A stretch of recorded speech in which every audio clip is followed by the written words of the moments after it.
Hello everyone, एक बार फिर से आप सभी का क्रेजी जी के ट्रिक के वीकली करंट अफेयर की सीरीज में स्वागत है। आज के सेशन में हम 7 से लेकर 13 अप्रैल तक के सभी करंट अफेयर को यहाँ पर डिटेल में डिस्कस करेंगे। एक एक फैक्ट को, एक एक क्वेश्चन को आराम से देखिएगा और सेशन पसंद आए तो लाइक और शेयर कर दीजिएगा। सबसे पहला इंपॉर्टेंट करंट अफेयर देखिए। तमिलनाडु केस में सुप्रीम कोर्ट के ऐतिहासिक निर्णय के अनुसार राज्यपाल को कितने माह के अंदर किसी बिल को विधानसभा को पुनर्विचार के लिए लौटाना पड़ेगा। तो पहले केस क्या है इसे समझिए। देखिए, तमिलनाडु में नॉन बीजेपी गवर्नमेंट है। यहाँ पर के स्टालिन वर्तमान में सीएम के पद पर हैं। इसके अलावा अगर हम गवर्नर की बात करें तो गवर्नर है RN रवि। अब तमिलनाडु में हुआ ये कि तमिलनाडु की विधानसभा ने 10 से ज़्यादा बिल को पास किया है और उसे जब RN रवि की स्वीकृति के लिए भेजा गया तो RN रवि ने उस बिल को रोके रखा, जो कि 10 से ज़्यादा बिल है। ऐसे केस में तमिलनाडु सरकार चली जाती है सुप्रीम कोर्ट में और सुप्रीम कोर्ट ने अब यहाँ पर समय सीमा को निर्धारित किया है गवर्नर के मामले में कि उन्हें कितने समय में किसी बिल पर स्वीकृति देनी पड़ेगी। अब यहाँ पर देखिए, आपको आर्टिकल 200 को समझना पड़ेगा कि ये आर्टिकल क्या है। आर्टिकल 200 में राज्यपाल को बिल पर स्वीकृति के मामले में कुछ अधिकार हैं। 4 प्रकार की बातें करता है आर्टिकल 200। आर्टिकल 200 कहता है कि राज्यपाल किसी बिल पर साइन करेंगे, स्वीकृति देंगे या फिर बिल को रोके रख सकते हैं। ये रोके रख सकने वाला जो मामला है ना, ये पॉकेट वीटो के नाम से जाना जाता है। इसे सुप्रीम कोर्ट ने पूरी तरीके से असंवैधानिक घोषित किया है गवर्नर के मामले में। इसके अलावा बिल को रिकंसिडरेशन के लिए विधानसभा को भेजा जा सकता है और चौथा कि बिल को प्रेसिडेंट के विचार के लिए रिजर्व किया जाए। तो ये 4 प्रावधान है आर्टिकल 200 में। अब सुप्रीम कोर्ट ने कहा है तमिलनाडु केस में कि भाई राज्यपाल जो है वो कोई मोनार्क नहीं है और न ही उसे इंडिपेंडेंट कोई भी डिसीजन मेकर के रूप में राज्यपाल काम कर सकता है। राज्यपाल को राज्य की मंत्रिपरिषद की सिफारिश पर काम करना पड़ेगा। आर्टिकल 163 से 200 के मध्य में ये प्रावधान है कि राज्यपाल मंत्रिपरिषद की सिफारिश पर काम करेंगे। अब सुप्रीम कोर्ट ने बोला राज्यपाल को कि अब आपके लिए कुछ प्रावधान सेट किए जा रहे हैं, जैसे अगर आपको बिल पर साइन करना है या फिर राष्ट्रपति के लिए आपको रिजर्व करना है बिल को, तो आप इसे 1 मंथ के अंदर करेंगे। इसके अलावा अगर आपको विधानसभा को पुनर्विचार के लिए, रिकंसिडरेशन के लिए लौटाना है तो आपके पास 3 मंथ का समय है। 3 महीने के अंदर आपको पुनर्विचार के लिए लौटाना पड़ेगा। और अगर बिल विधानसभा से पास होकर दूसरी बार वापस आ जाता है तो ऐसे केस में आपको 1 मंथ के अंदर बिल पर स्वीकृति देनी पड़ेगी। तो पुनर्विचार के लिए कितने महीने के अंदर लौटा सकते हैं राज्यपाल? तो ये टाइम पीरियड हो जाता है 3 माह का। अभी तक संविधान में ये टाइम पीरियड डिसाइड नहीं था, जिसे डिसाइड किया है राज्यपाल के मामले में सुप्रीम कोर्ट ने। आई होप आपको समझ में आया होगा। सेकेंड क्वेश्चन पर आते हैं। वर्ल्ड बॉक्सिंग कप 2025 में मेंस कैटेगरी में भारत ने कुल कितने पदक जीते हैं? वर्ल्ड बॉक्सिंग कप की बात करें 2025 में तो हाल ही में इसका आयोजन ब्राज़ील में किया गया। भारत ने टोटल इस टूर्नामेंट में 6 मेडल अपने नाम किए, जिसमें से 1 गोल्ड मेडल है, 1 सिल्वर मेडल है और 4 ब्रॉन्ज मेडल है। तो टोटल मेडल पूछे गए हैं इंडिया के, तो ये कितने हो जाते हैं? 6। और इंडिया मेडल टैली में वर्ल्ड बॉक्सिंग कप 2025 में मेंस कैटेगरी में दूसरे स्थान पर रहा है। इंडिया के लिए एकमात्र जो गोल्ड है वो हितेश गुलिया ने अपने नाम किया। इन्होंने 70 किलोग्राम वेट कैटेगरी में ये गोल्ड जीता है वर्ल्ड बॉक्सिंग कप 2025 में। आयोजन हुआ ब्राज़ील में। मेडल टैली की बात करें तो पहले स्थान पर रहा उज्बेकिस्तान 7 मेडल के साथ। सेकंड पर इंडिया 6 मेडल जीते, जिसमें से 1 गोल्ड, 1 सिल्वर और 4 ब्रॉन्ज है। और ब्राज़ील जो कि होस्ट कंट्री थी, इसने 5 मेडल जीते और मेडल टैली में ये तीसरे स्थान पर रहा है। वर्ल्ड बॉक्सिंग के द्वारा वर्ल्ड बॉक्सिंग कप 2025 का हाल ही में आयोजन किया गया था। वैसे यहाँ पर विमेंस कैटेगरी का वर्ल्ड बॉक्सिंग कप भी था, लेकिन विमेंस कैटेगरी में हमने इंडिया की तरफ से कोई भी बॉक्सर नहीं भेजा था। राम सहाय पांडे, जिनका हाल ही में निधन हुआ, वे किस क्षेत्र से संबंधित है? तो हाल ही में प्रसिद्ध फोक डांसर राम सहाय पांडे का 92 वर्ष की आयु में निधन हो गया। बहुत ही फेमस फोक डांसर है राई नृत्य के। यहाँ पर अगर हम राई नृत्य की बात करें तो ये मध्य प्रदेश के मालवा में बहुत प्रचलित है। तो राई नृत्य के फोक डांसर थे राम सहाय पांडे, जिनका 92 वर्ष की आयु में हाल ही में निधन हो गया। फोक डांस के क्षेत्र में, लोक नृत्य के या कला के क्षेत्र में इनके योगदान के लिए इन्हें 2022 में पद्मश्री से सम्मानित किया जा चुका है। मध्य प्रदेश के सागर के रहने वाले थे राम सहाय पांडे, फोक डांसर, जिनका हाल ही में निधन हो गया। अब आ जाइए फ्रेंड्स, आप सभी को आज का ऑफर ऑफ द डे बता देता हूँ। देखिए, आप सभी को पता है कि आने वाले 1.5 से 2 महीने में आपकी एनटीपीसी की एग्ज़ाम होने वाली है। यहाँ पर 40 नंबर का आपको जीएस पूछा जाता है। अब देखिए, जितने भी स्टूडेंट ऐसे हैं जिन्होंने जीएस नहीं पढ़ा या केवल फॉर्म फिलअप किया है, तो वो हमारे 10,000 वन लाइनर जो कि स्पेशली जीएस के हैं, इनको ज्वाइन कर सकते हैं। आपका ये जो 14 मार्क्स का जो पोर्शन है जो कि जीएस का पूछा जाएगा, वो आपको इन 10,000 वन लाइनर में से कवर हो जाएगा। तो यहाँ पर आपके देखिए सिलेक्शन के चांसेस बढ़ते हैं अगर आप इस जीएस के 10,000 वन लाइनर को ज्वाइन करते हैं। पूरा जीएस एग्ज़ाम के पॉइंट ऑफ व्यू से आपका कवर हो जाएगा। लास्ट टाइम रिवीजन अगर आप करना चाहते हैं तो आप इसे ज्वाइन कर लीजिए। बहुत ही नॉमिनल प्राइस में आपको ये अभी के लिए अवेलेबल है, मात्र 29 रुपीज़ में। इसकी लिंक मैंने आपको डिस्क्रिप्शन में दे दी है, वहाँ पर जाकर आप इसे ईजिली अवेल कर सकते हैं। देखिए, चूकिएगा मत, बहुत ही इंपॉर्टेंट है और डेफिनेटली आपके जीएस के सारे क्वेश्चन यहाँ से कवर हो जाएंगे। आप यहाँ पर फॉर्मेट देख लीजिए, इस तरीके का आपको पैटर्न दिखाई देगा वन लाइनर का, जहाँ पर आपको क्वेश्चन मिलेगा, आंसर मिलेगा और साथ ही साथ इसका एक्सप्लेनेशन भी देखने को मिल जाएगा। तो डिस्क्रिप्शन में मैंने आपको इसकी लिंक दे दी है, वहाँ पर जाकर आप इसे ईजिली अवेल कर सकते हैं। अगले क्वेश्चन पर चलिए, आगे आइए।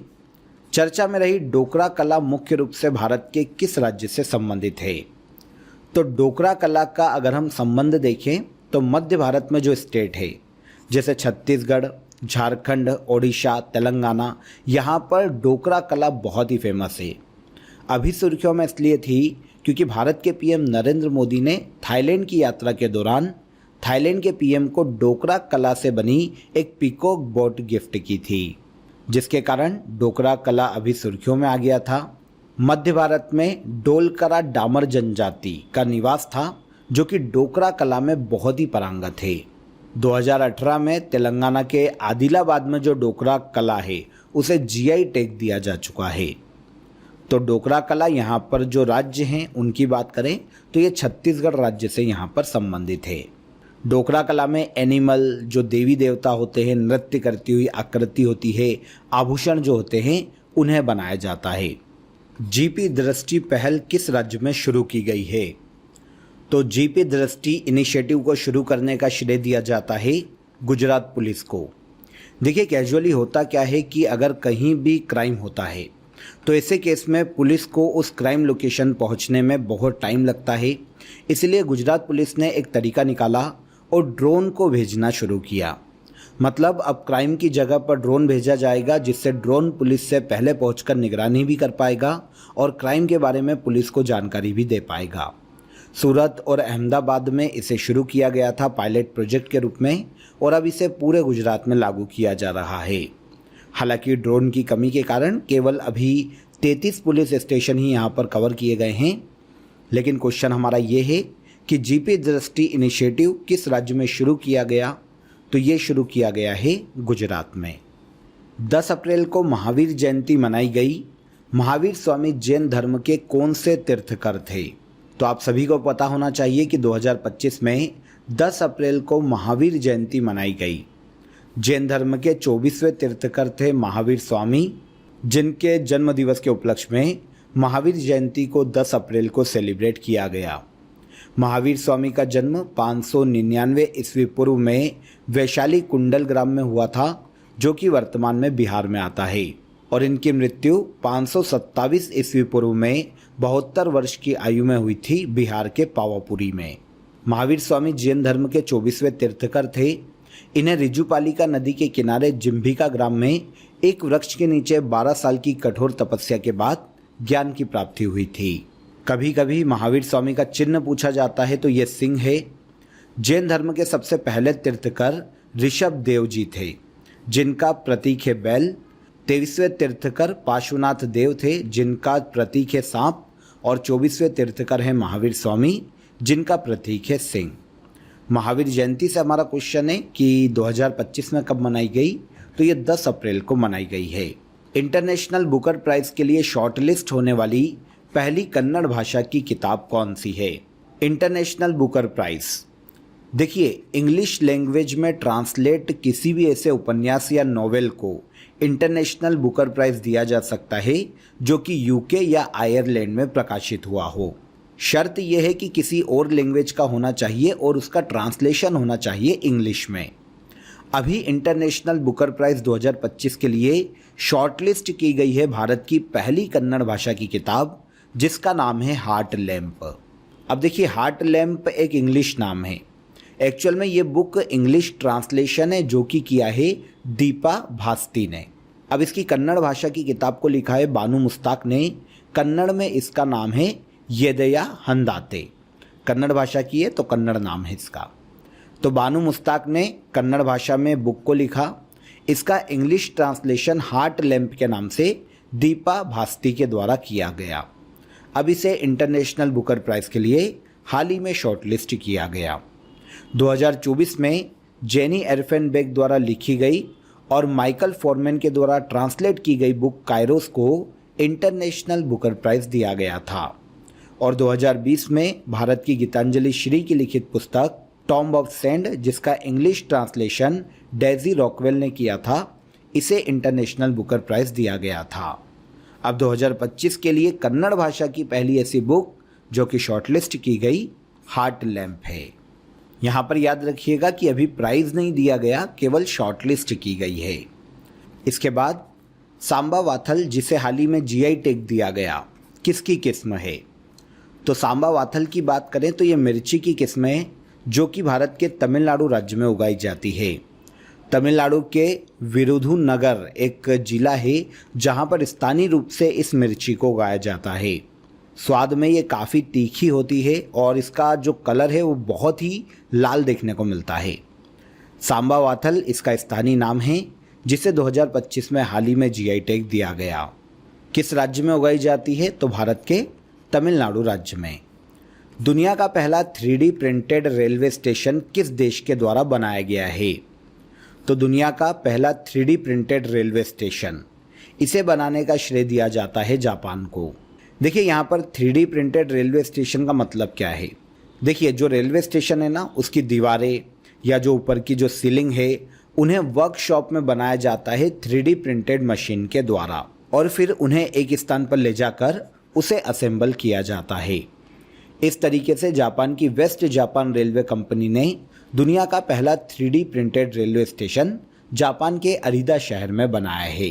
इस स्टेशन के पार्ट्स को जापान की एक कंपनी सेरेनडिक्स के वर्कशॉप में तैयार किया गया। 7 दिन में सारे पार्ट्स तैयार हुए और एक स्थान पर ले जाकर 6 घंटे में इसे असेंबल करके एक रेलवे स्टेशन तैयार कर दिया गया। तो ये दुनिया का पहला 3D प्रिंटेड रेलवे स्टेशन है। कहाँ पर? जापान में। नेक्स्ट क्वेश्चन पर आएंगे। ब्यूनस आयर्स अर्जेंटीना में आयोजित ISSF वर्ल्ड कप 2025 के फर्स्ट फेज में भारत ने कुल कितने मेडल जीते हैं? देखिए, पहली चीज़ तो ये कि international shooting sports federation ISSF world cup का आयोजन करवाता है। 2025 में 6 फेज़ में आयोजित किया जाएगा। 5 फेज़ के बाद इसका जो फाइनल है वो कतर के दोहा में खेला जाएगा। अभी पहला फेज़ हुआ है, ध्यान रखिएगा। कहाँ पर? अर्जेंटीना के ब्यूनस आयर्स में। 1 से लेकर 11 अप्रैल 2025 तक ये आयोजित किया गया। यहाँ पर मेडल टैली में भारत ने टोटल 8 मेडल जीते हैं, जिसमें से 4 गोल्ड, 2 सिल्वर और 2 ब्रॉन्ज मेडल इंडिया ने अपने नाम किए। टोटल कितने हैं? 8। और मेडल टैली में इंडिया दूसरे स्थान पर रहा। पहले स्थान पर ISSF वर्ल्ड कप 2025 के फर्स्ट फेज़ में पहले स्थान पर रहा चाइना 11 मेडल के साथ। सेकंड पर इंडिया 8 मेडल के साथ और USA रहा तीसरे नंबर पर 6 मेडल के साथ। यहाँ पर इस प्रतियोगिता में हमारे जो इंडियन गोल्ड मेडलिस्ट हैं 4, अगर हम उनकी बात करें तो स्विफ्ट कौर सामरा, इन्होंने विमेंस 50 मीटर राइफल 3 पोजीशन में गोल्ड जीता। रुद्रांश पाटिल, इन्होंने मेंस 10 मीटर एयर राइफल में गोल्ड जीता। सुरुचि सिंह, इन्होंने विमेंस 10 मीटर एयर पिस्टल में गोल्ड जीता। और विजयवीर सिंधु, इन्होंने men's 25 metre rapid fire pistol में गोल्ड अपने नाम किया है। तो यहाँ पर देखिए इन प्लेयर से भी क्वेश्चन पूछा जाता है, जैसे कि स्विफ्ट कोर का सामरा किस खेल से संबंधित खिलाड़ी है, तो याद रखिएगा ये इंडियन शूटर है। तो इस तरीके से चारों शूटर जो यहाँ पर गोल्ड मेडलिस्ट है इन्हें याद रखिएगा। इसके बाद हाल ही में भारत ने किस देश के लिए दी गई ट्रांसशिपमेंट सुविधा को समाप्त किया है। यहाँ पर सबसे पहले हमको समझना पड़ेगा कि ट्रांसशिपमेंट सुविधा क्या है।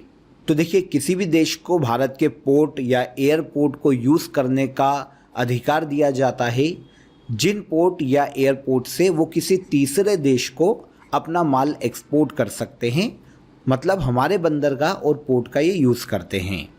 इस तरीके से हाल ही में इंडिया ने ट्रांसशिपमेंट फैसिलिटी को समाप्त किया है बांग्लादेश के लिए। 2020 में भारत ने ये फैसिलिटी दी थी बांग्लादेश को, जिसके तहत बांग्लादेश भारत के पोर्ट और एयरपोर्ट से अपने सामान को एक्सपोर्ट करता था वर्ल्ड के अलग अलग देशों में। लेकिन हाल ही में मोहम्मद यूनुस जो कि चीफ एडवाइज़र हैं बांग्लादेश के, जो कि वर्तमान पीएम के पैरेलल हैं, तो इन्होंने चीन में एक बयान दिया था भारत के खिलाफ, जिसके बाद भारत ने ट्रांसशिपमेंट फैसिलिटी को ख़त्म कर दिया बांग्लादेश के लिए। आंसर सी यहाँ पर करेक्ट हो जाएगा।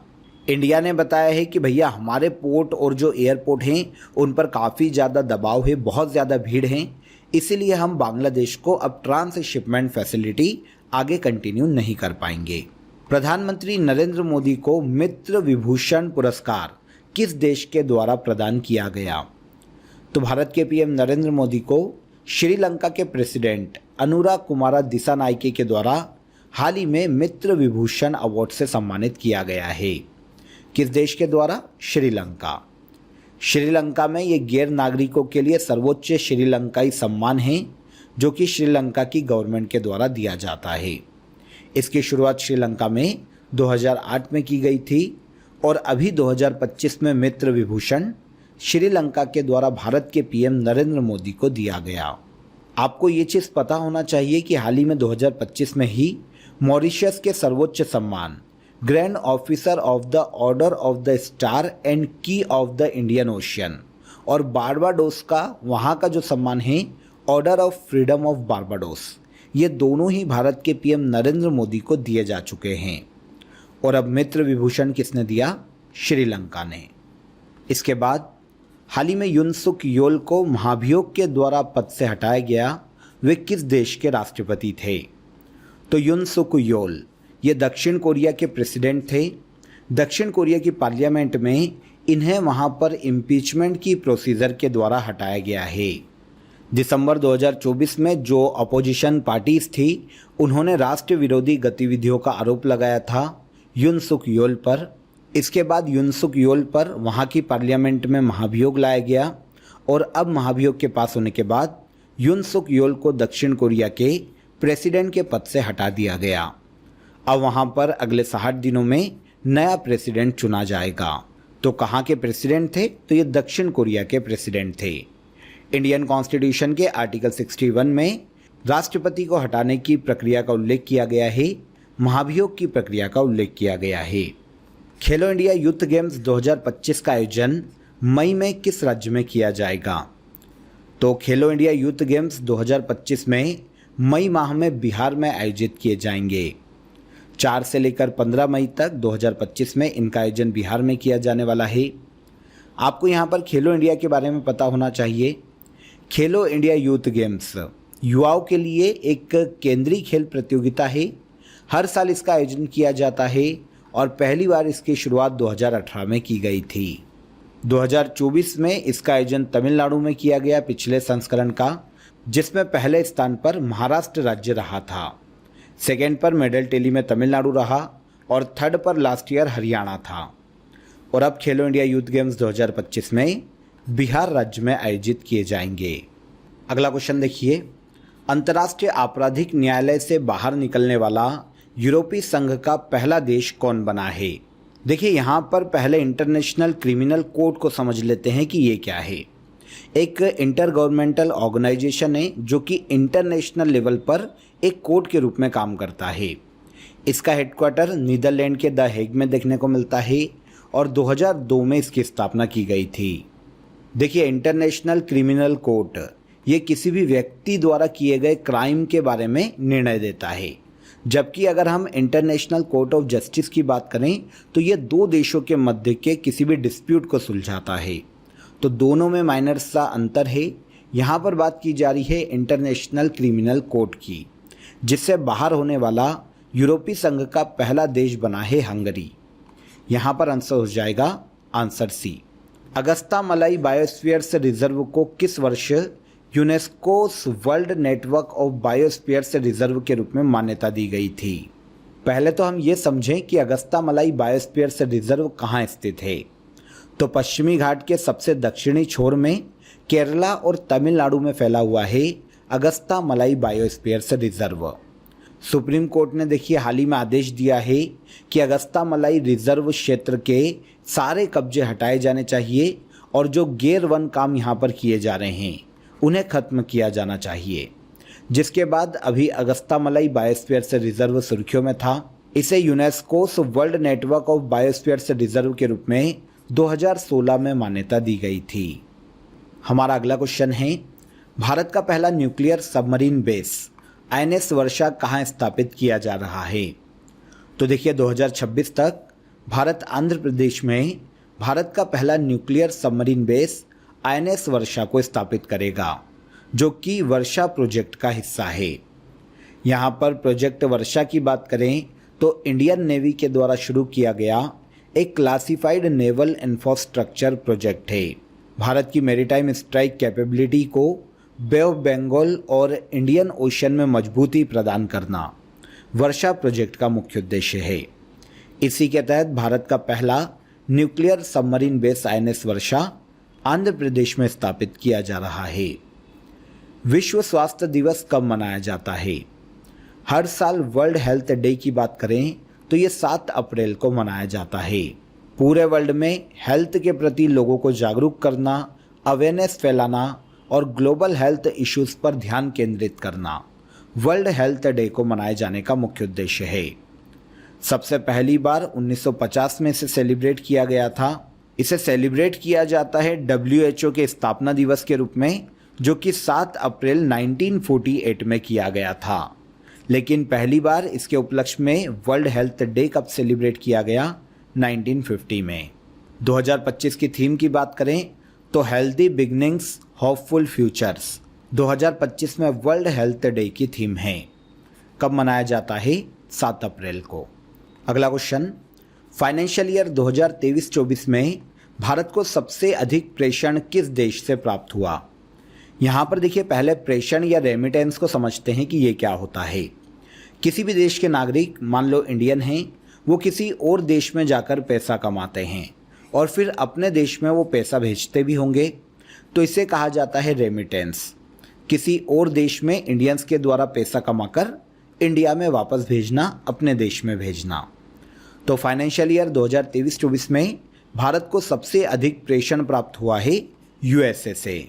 ऑल ओवर हमें जो 100% रेमिटेंस प्राप्त हुआ उसमें से 27.7% USA का योगदान है। मतलब यहाँ पर इंडियंस ने पैसा कमाकर सबसे ज़्यादा अपने देश में भेजा है। तो कहाँ का प्रेषण सबसे अधिक प्राप्त हुआ? USA से। भारत का पहला high altitude climate research station का इनॉग्रेशन हाल ही में कहाँ किया गया? भारत के पहले high altitude climate research station का इनॉग्रेशन मंडलोट, जम्मू कश्मीर राज्य में किया गया है। Himalayan high altitude atmospheric and climate research centre इसे नाम दिया गया, जो कि समुद्र तल से 2250 मीटर की ऊंचाई पर स्थित है। एटमॉस्फेयर और क्लाइमेट को लेकर रिसर्च करना इस high altitude climate research centre को स्थापित किए जाने का मुख्य उद्देश्य है। स्थापना जम्मू कश्मीर के मंडलोट में की गई। आगे चलेंगे। हाल ही में चर्चित माउंट कैनलॉन वॉल्केनो किस देश में स्थित है? तो माउंट कैनलॉन वॉल्केनो देखने को मिलेगा फिलीपींस में। हाल ही में इसमें एक बहुत ही भयानक विस्फोट हुआ था। ज्वालामुखी उद्गार के कारण फिलीपींस के माउंट कैनलॉन वॉल्केनो के आसपास जो लोग थे उनको सुरक्षित स्थान पर भेजा गया था। तो माउंट कैनलोन वॉल्केनो कहाँ पर है? फिलीपींस में, जो कि विस्फोट के कारण हाल ही में सुर्खियों में रहा। हाल ही में foreign exchange business company Thomas cook ने अपना ब्रांड एम्बेसडर किसे बनाया? तो विदेशी मुद्रा लेन देन मतलब फॉरेन एक्सचेंज बिजनेस कंपनी है थॉमस कुक, जिसने 2025 में हाल ही में अपना ब्रांड एम्बेसडर फिल्म अभिनेता कार्तिक आर्यन को बनाया है। आंसर ए यहाँ पर करेक्ट हो जाएगा। आगे आइए, ग्लोबल टेक्नोलॉजी समिट 2025 के 9th एडिशन का आयोजन कहाँ किया जा रहा है और इसकी थीम क्या है? तो देखिए, ग्लोबल टेक्नोलॉजी समिट का 9th एडिशन नई दिल्ली में हाल ही में 10 से लेकर 12 अप्रैल तक आयोजित किया गया है, जिसकी थीम रखी गई है संभावना मतलब पॉसिबिलिटीज़। तो आंसर सी यहाँ पर करेक्ट हो जाएगा। मिनिस्ट्री ऑफ एक्सटर्नल अफेयर्स के द्वारा एक संस्था के साथ मिलकर इसका आयोजन किया गया। उद्देश्य की बात करें तो नई टेक्नोलॉजीज पर बातचीत करना और उसकी मदद से ग्लोबल कॉपरेशन को बढ़ावा देना। 40 देशों से 150 स्पीकर्स ने यहाँ पर पार्टिसिपेट किया था। सबसे पहली बार ग्लोबल टेक्नोलॉजी समिट की शुरुआत 2016 में की गई थी और 2023 में इसका जो 8th एडिशन है वो नई दिल्ली में ही आयोजित किया गया था। पहला एडिशन 2016 में बेंगलुरु में आयोजित किया गया। तो अब अगर पूछा गया है कि 9th एडिशन कहाँ आयोजित किया गया, तो ये नई दिल्ली में, और थीम क्या रखी गई?